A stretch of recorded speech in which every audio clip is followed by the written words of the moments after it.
Good evening. I'm Michael Huang, and I'm excited to be here tonight to talk about my experiences photographing the last 6 Kentucky Derbies.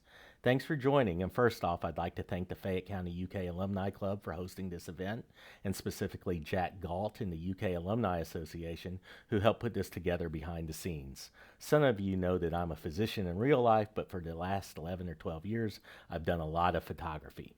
My love of Kentucky basketball and football, together with my friendship with Larry Glover, who I convinced to let me be his website photographer, initially got me credentialed to shoot UK sports starting in 2010. And I've never looked back. Here are some of my cover shots over the years for various publications. First shooting for Larry Glover Live, then Topps Magazine, the Cat's Paws, and now Kentucky Sports Radio. I've been blessed to shoot 4 Final Fours. It's been a labor of love getting this type of opportunity to combine my love of Kentucky athletics and photography has just been amazing.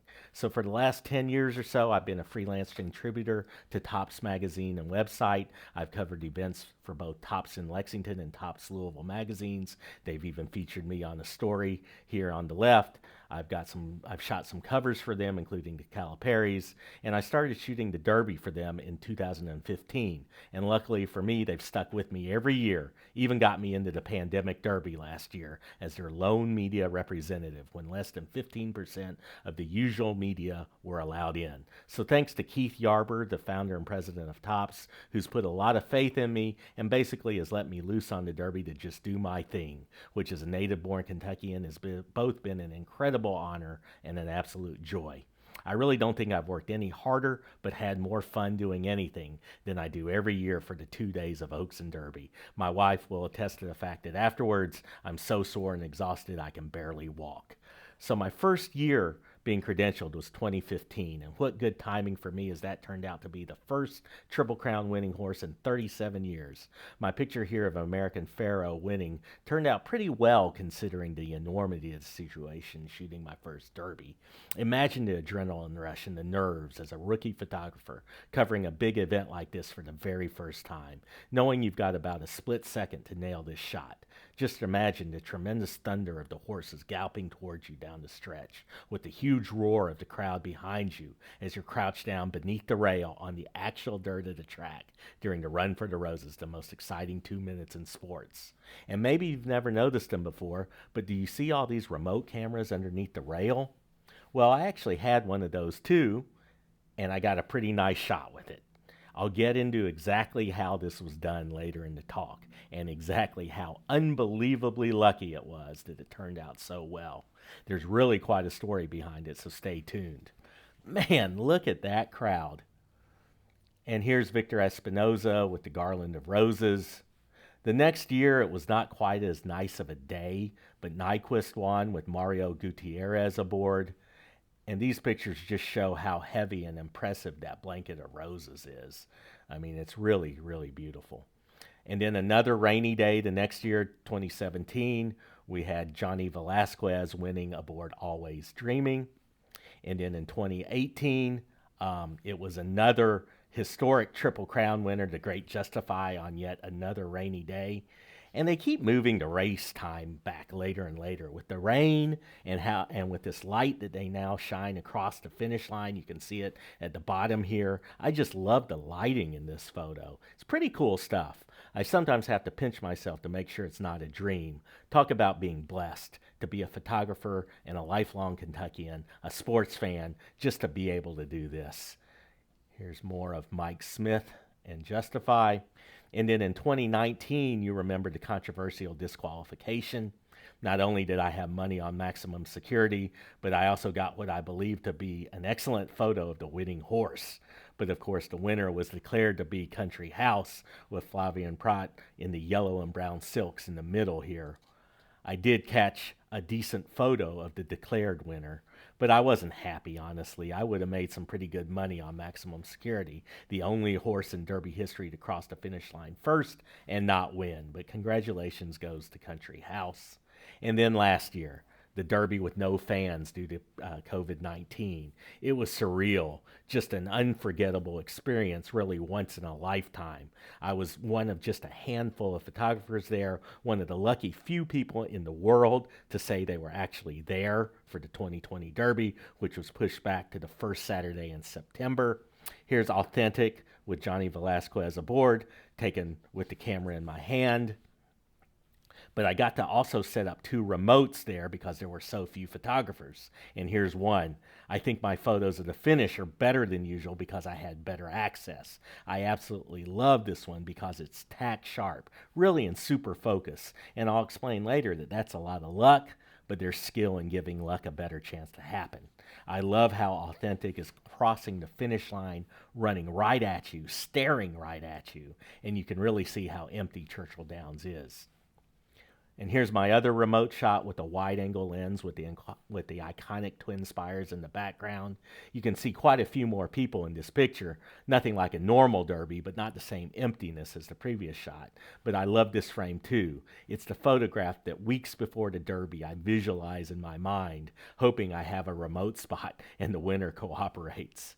But isn't photography neat? Here you have 3 pictures taken at the same time of the same subject by the same photographer, but telling 3 different stories. You can really see, though, in my mind, by far the least impressive image is the one taken the old-fashioned way, by holding up the camera, looking through the viewfinder, and hitting the shutter, which is, that's basically seeing what the human eye generally sees. What makes photography fun is trying to get that wow factor. And I love these 2 remote ones because in day-to-day life, we don't usually see these angles, and it makes it so much more interesting. So my very good friend Mindy Lynn Coleman is in the middle here with a stylish pink hat. She's the attorney for the Jockeys Guild. She represents all the jockeys, fights for their benefits, raises money for the permanently disabled Jockeys Fund. When I take a memorable picture, she gets the winning jockey to sign some prints, and we'll split them up. She'll take a few for her PDJF fundraisers, and I'll get a few to donate for my charitable causes. So I printed out 6 large canvas prints of this one, and Mindy Lynn got Johnny Velasquez to sign them. When Johnny saw it, he immediately asked if he could give one to Jeff Ruby, who's a sponsor. He's got Jeff Ruby's Steakhouse prominently emblazoned here on his pant leg. So Jeff Ruby has one of these, and here's Johnny presenting it to him after he and Authentic won the Breeders' Club Classic at Keeneland. And we gave a couple of these to the PDJF to use for their fundraising, and here's one of the canvases in good company at a silent auction next to an American Pharoah halter. And we're raising money for student scholarships here. So the Fayette County UK Alumni Club is hosting an online auction, and I've donated one of those 6 canvas prints. It's 20 by 30, autographed by the winning jockey, and ready to hang on your wall for your Derby party this weekend. I'm hoping we can raise a lot of money for scholarships with this one, since it's really one of a kind, or at least one of 6.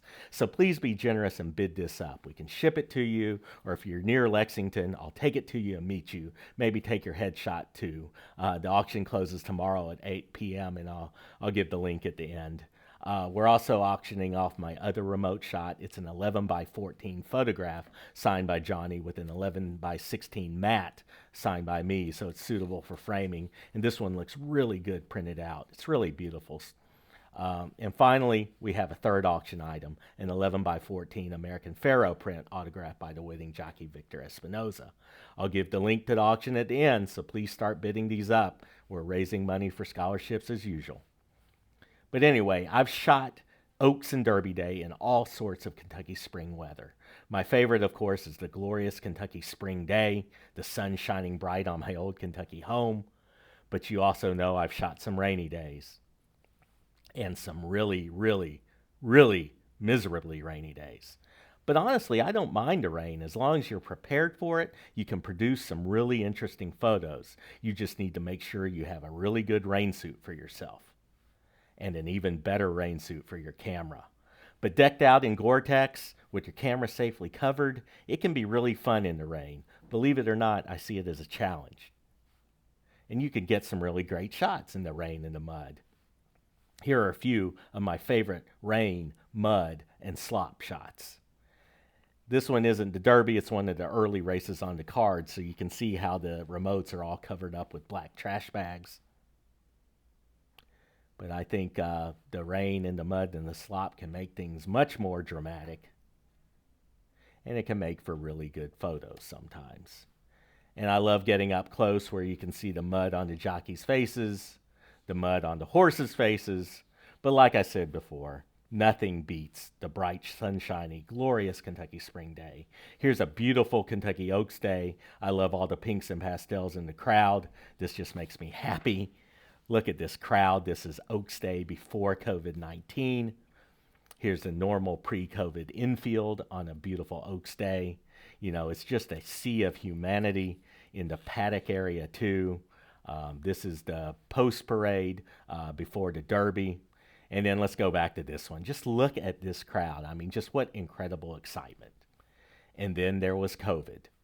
As I said, it was surreal, like a weird dream. Technically, there were no fans, but there were people there. All the horse owners and jockeys, trainers, etc. had some tickets to use. So it wasn't totally empty, but it was close. It was truly a surreal scene, to be sure. I mean, how often on Derby Day do you see a jockey just sitting in the stands with his significant other hanging out reading the racing program? And this was the normally bustling paddock area, what I call the sea of humanity. It's now turned into a sea of tranquility. And the jockeys had to wear masks. The trainers wore masks. Here's Hall of Famer D. Wayne Lucas demonstrating not quite proper mask wearing technique. And here's Shea LePeroux, the wife of jockey Julien LePeroux, demonstrating proper mask wearing technique and proving that your mask can be a fashion accessory too. But even with the great access for me, with less fans and media, as a photographer, I'd still much rather have the excitement of a full crowd. The Kentucky Derby is about the spectacle of it all. Without the crowd, it's just a horse race, right? The fun is the people. Sometimes walking around, you take a picture that surprises you, like this serendipitous one of the twin spires and reflected in this fan's sunglasses.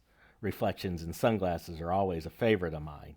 And you run into all kinds of people, some that may be a little crazy, some may be eccentric, but are these people really eccentric or are they just fashionable? I love how every picture can tell a story.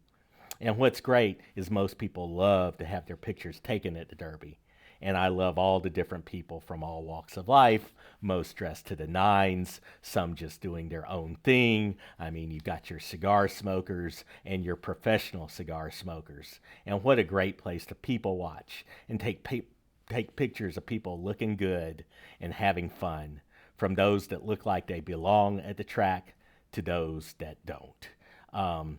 Good times with good friends, making memories to last a lifetime, be it rain or shine or more rain.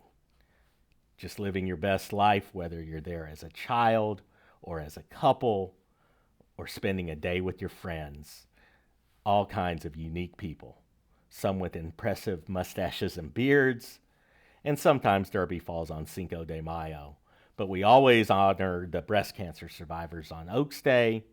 So whether I'm taking a picture of you taking selfies in a box in the rain or chatting with your girlfriends in the paddock in the sunshine, just know that I love taking these pictures. I wish I knew everybody's story.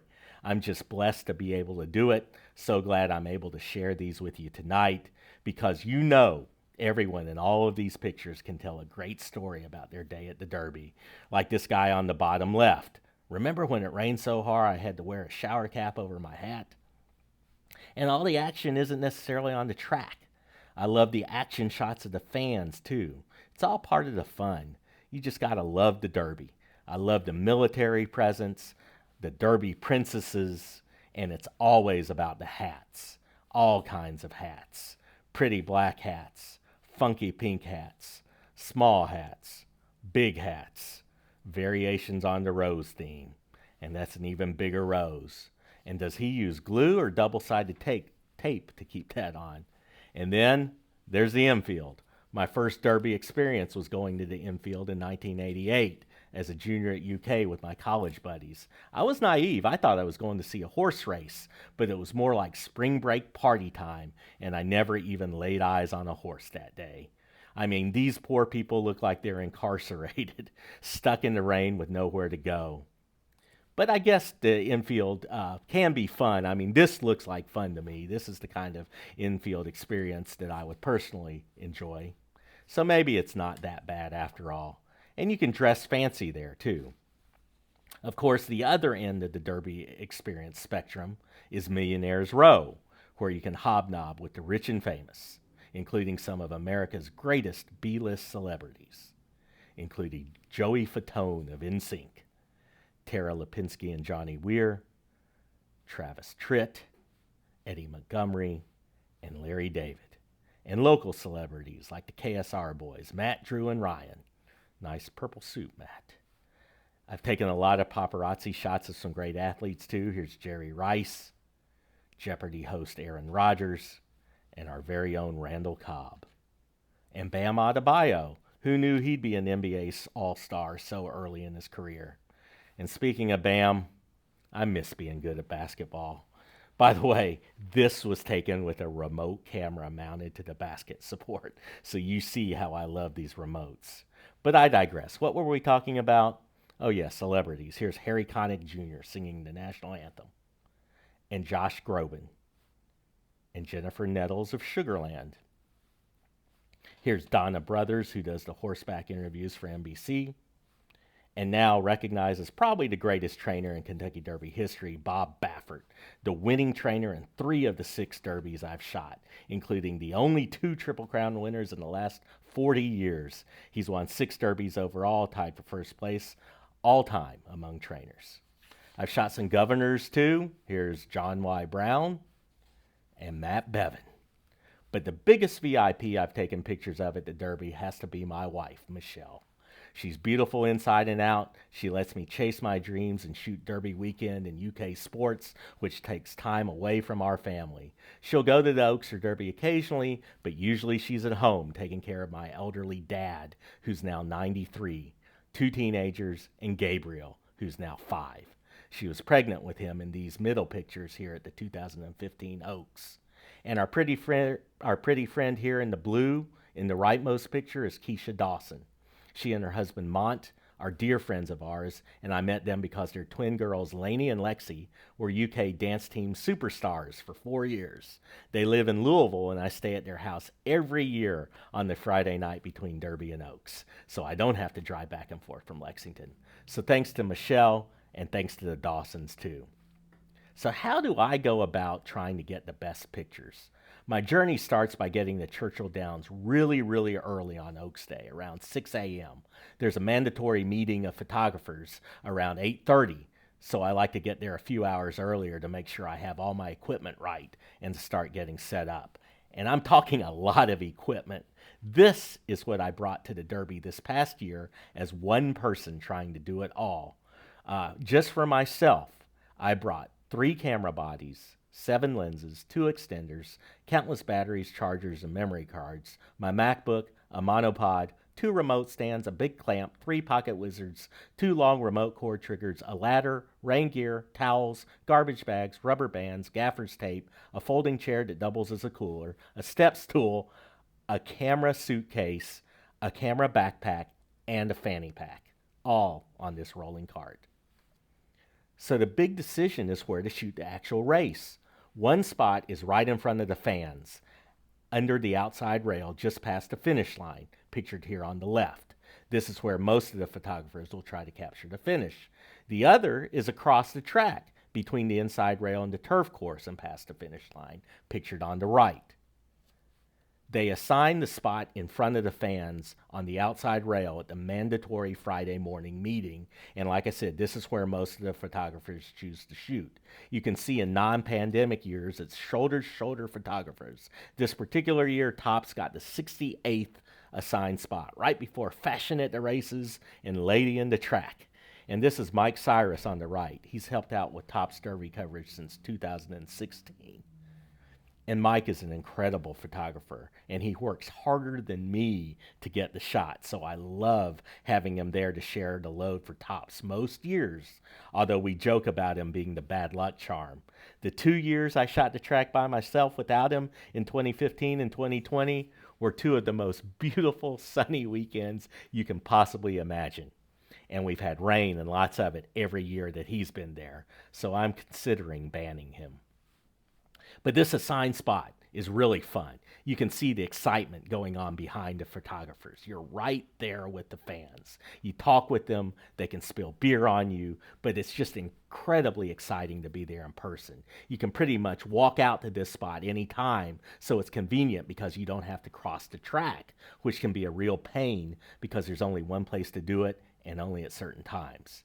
And when it's time for the actual race to run, the photographers all get ready. I tell you, it's so exciting, exhilarating, really.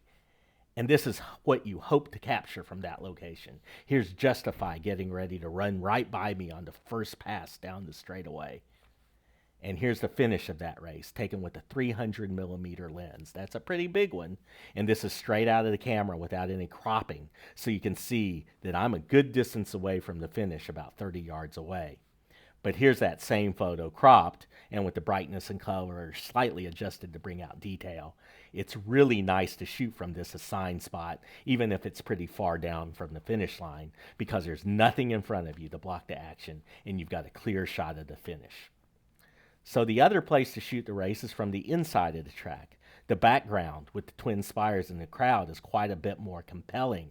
There's more room, less photographers, and they actually don't assign spots here. So for a small outlet like Topps, first come, first serve may actually be an advantage because you can get closer to the finish line. But there are disadvantages. It's a pain to get there. You can only cross the track at the end of the paddock runway, which is a good distance away from where you have to set up past the finish line. And you can only cross after a race and before the track is harrowed by the tractors. Once the tractors come through, you can't cross, and I've been stuck on the wrong side of the track before. You also can't shoot right up against the inside rail. You have to be behind the outer rail of the turf course. So you've got to deal with two rails and a fence between you and the horses. That's why you do see a lot of ladders here to give the photographers a more clear, unobstructed view of the horses. But it's the ability to access and adjust the settings on your remote camera that's really the reason to be here on this side. But these remote spots are assigned and there's just not enough of them. The bigger outlets have all the priority, so it's not abnormal for Sports Illustrated or AP to have several remotes all hooked together. See all these wires? I mean, in fact, Topps rarely gets assigned the spot, but occasionally it works out, especially if there's a pandemic. And here's my remote camera on the stand. It can be fired remotely either with a handheld cord and a trigger, which is more foolproof, or with a pocket wizard, which is a radio frequency transmitter and receiving combo, and that's what's shown here. So early in the day, before the races start, you get down on the ground and you focus your camera on where you expect the horse to be when you hit the button. So you see the tape I've got across my lens here. This is to ensure that the lens stays on manual focus and the focal length and zoom gears don't turn. And here I am taking a selfie, making sure that I've got the shot composed properly and focused correctly. But you have to watch out for the tractors. You know, it can be a bit of a dangerous job. Typically, though, you use an assistant and you focus where her hands are. This is where you predict the horse's eyeball will be when you press the shutter. Last year, since I was working by myself, I had to find a random person who happened to be focusing her remotes at the same time. And this random person is Barbara Livingston, the lead photographer for the Daily Racing Form. She's one of the most acclaimed equine photographers of all time with 6 Eclipse Awards. Anyway, you hope that you set the focus and compose the shot perfectly. But it's not a given that the winner is going to run through that focus point. And unless you have several cameras focused on different spots to cover all possibilities, a lot of it is luck. But sometimes you do get lucky, and here's one of my better lucky shots. This is Brereton Jones's horse, Lovely Maria, winning the Kentucky Oaks. I love this photo, partly because there's better light at the Oaks than the Derby, because they run the race about an hour earlier and there's not a shadow yet going across the track. By the time they run the Derby, the sun goes down behind the grandstand and throws a shadow over the track. And if it's a sunny day, everything is backlit, so it's a struggle. So this one is really one of my all-time favorites. And the story of the jockey makes it even more special. Kerwin Clark was a journeyman jockey, very successful. He won over 3,000 races, but he had never won a single Grade 1 stakes race in over 40 years of riding, until at the age of 56, he got the mount on Lovely Maria, and they won the Grade 1 Ashland Stakes at Keeneland, and a month later, together they won the Kentucky Oaks. And thanks again to my friend Mindy Lynn Coleman. I was honored to meet him and give him a couple of prints for his wall, like really big prints. But the remotes give you such a dramatic, unique perspective. Here's another remote shot with the lead horse turning his head and looking straight at the camera. It's exciting too. You never know what you're going to get. You don't know if you've got anything good until you go through the memory card afterwards. Sometimes you're disappointed. Maybe the focus is bad. Sometimes the shutter doesn't fire. Sometimes a horse kicks a huge clump of mud right onto your lens. You just never know what you're going to get. So with the pandemic, instead of fighting to get even one decent remote location, I had 2 really great spots, and actually could have had more if I had brought more equipment. So unless I quit my day job and become lead photographer for the Daily Racing Form or Sports Illustrated or whomever, I'll likely never again have the access I had last year. So this was my wide-angle remote, a 24mm lens about 10 yards from the finish line, focused about halfway in between, and I got 3 good sequential shots of Authentic as he crossed the finish line. Here's 1 and 2 and then 3. And remember, we're auctioning off a 20x30 canvas print of this one, autographed by 3-time Derby winning jockey Johnny Velasquez. And here's my other remote. It's a 70mm zoom lens placed about 20 yards from the finish line and just focused straight across the finish line, fired with a long corded trigger.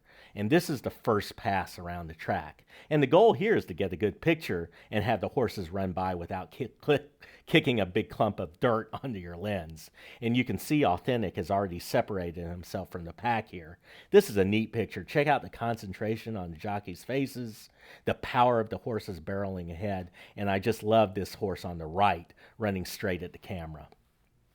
And this is neat. Here's 79 frames taken by that remote together. Basically, here's the first pass. No dirt on the camera, which is good. And here they come for the finish. You can see the light there at the bottom. And I got 2 good money shots here. 1 and 2. So let's watch this one more time. So here they come around the first time.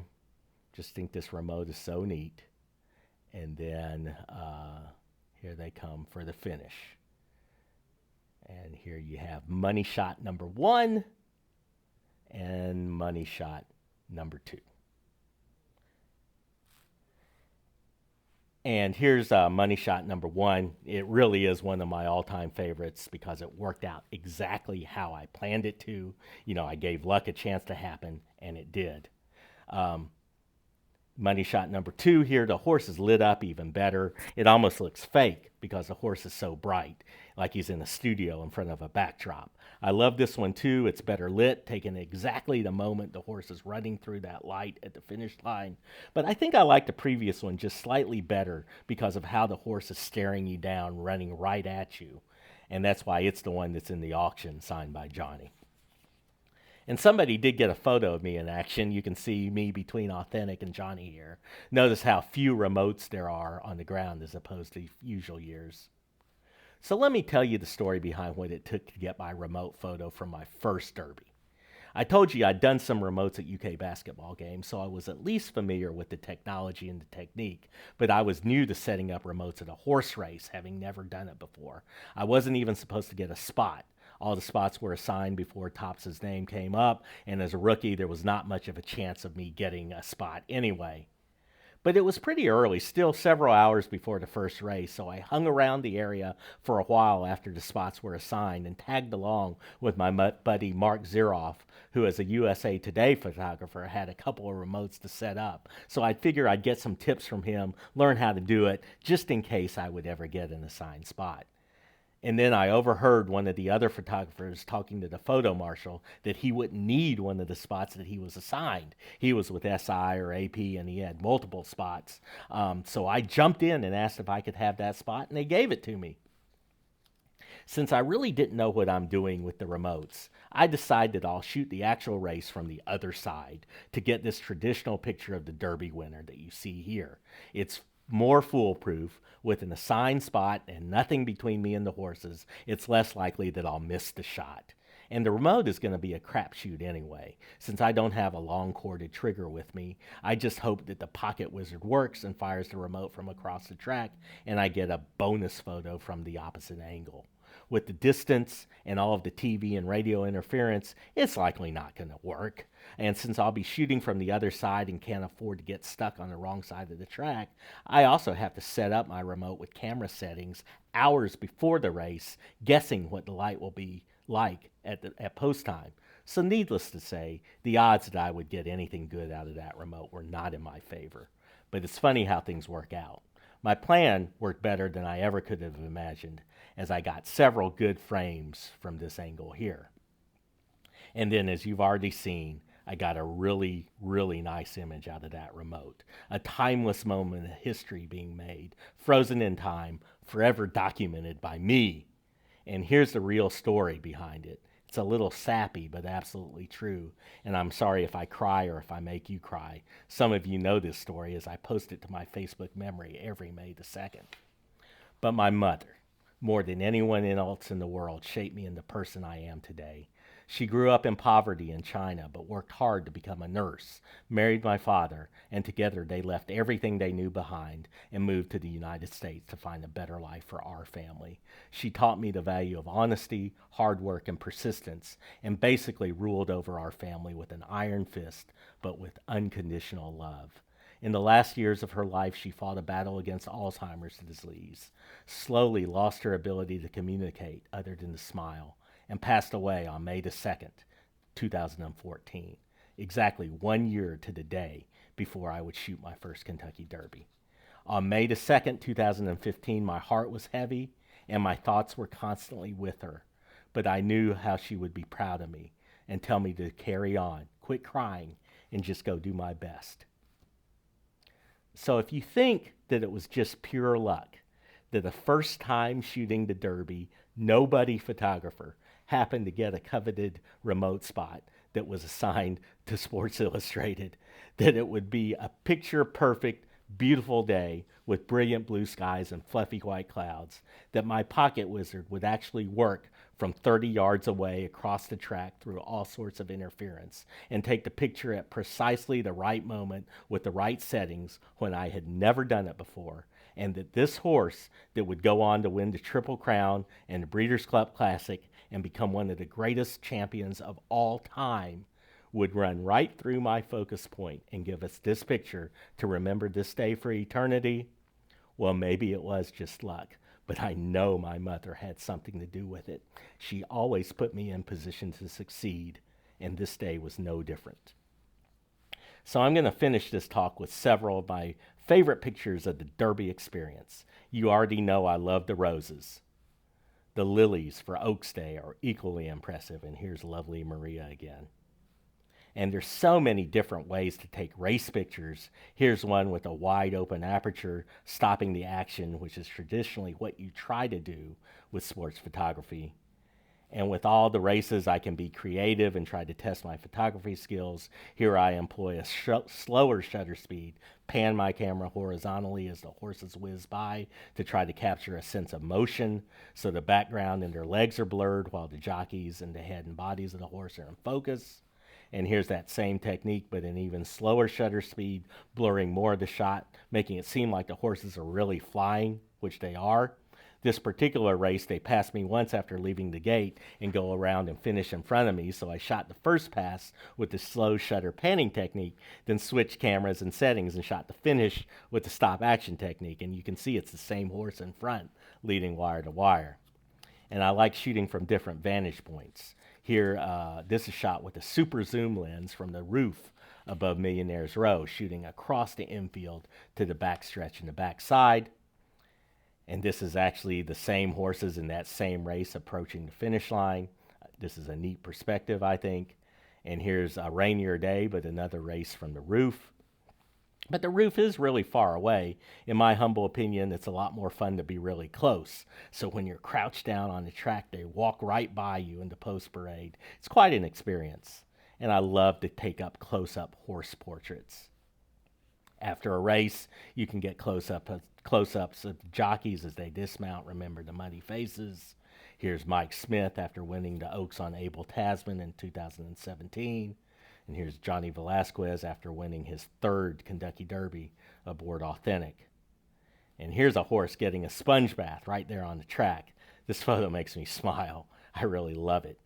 I put together a few pictures from different races, but from different spots on the track. And so here's one near the starting gate, and here's one coming out of the starting gate from straight on. Here's the horses as they move down the straightaway, and they make their way past where I'm usually stationed, approaching the first turn. I love all the dirt and the mud. Here's a pretty neat stampede shot from my remote on the other side. I did shoot the 2017 Oaks from further back near the first turn. And here the horses are in the Kentucky Derby, rounding the first turn, going past me. I love the horseshoe here. Here's some horses coming down around the third turn. And then down the stretch they come, you can see the challenge of the shadow going across the track at Derby time. You know, the horses are dark if you expose the shot normally. At the finish line, you have to overexpose the shot and kind of blow out the background a little bit to get detail on the horses. And that's why sometimes rainy days are better. Here's the same place, but much more even light with Justify as opposed to American Pharoah. And here's a shot of the horses approaching the finish. Same place on the other side, opposite angle. I love capturing the thrill of victory and all of the emotion of winning the big race. Here's more roses. Such tradition. I just love it so much. I hope it comes through in my work. Here's one of my old Kentucky home. So thanks so much for taking time to listen. I hope you enjoyed this. You can find the link to the auction on your email invitation or the Facebook event page, or just go to my blog here at heartofbbn.com. That's HEARTOFBBN for BigBlueNation.com. If you find the Capturing Brilliance link, you can click on it, go there, and the auction link will be at the bottom of the page. You can also find all of the quick links to Twitter, Instagram, and my Facebook on my blog, which I really don't post enough to, but I need to start doing that more. And you can email me. My email address will be on the blog, but it's just heartofbbn@gmail.com. So if you have any questions or inquiries about any photos or whatever, just feel free to go to my blog or email me. So let's raise some money for scholarships. Please go to that auction site. You'll have to create an account and a log on, but please bid. We really like to make some money. The auction closes tomorrow at 8 p.m., and I've got plenty of time for questions now. Thank you so much for joining.